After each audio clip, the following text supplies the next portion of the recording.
Dans cet exercice assez classique, nous avons ici quatre complexes. ZA 1 plus 2i, ZB 4 moins i, ZC 5 plus 4i. Et on ne connaît pas ZD.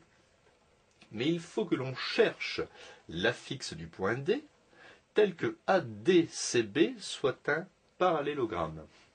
Je vais déjà faire un petit dessin.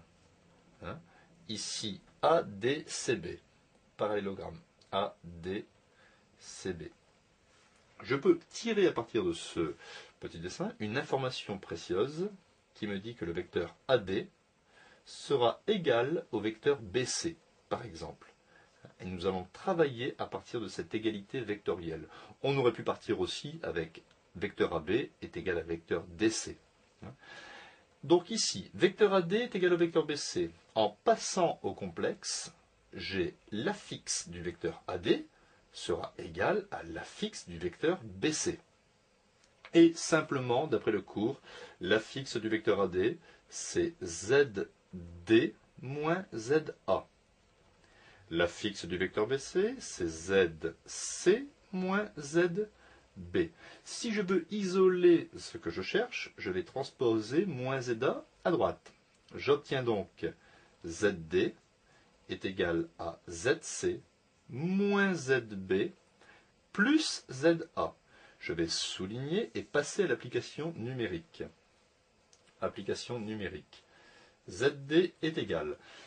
Je remplace ZC 5 plus 4i, 5 plus 4i, moins ZB 4 moins i, plus ZA 1 plus 2i. J'obtiens donc ZD est égal 5 plus 4i, moins 4 plus i, plus 1 plus 2i. Je vais simplifier. La partie réelle, 5 moins 4, 1. 1 plus 1, 2.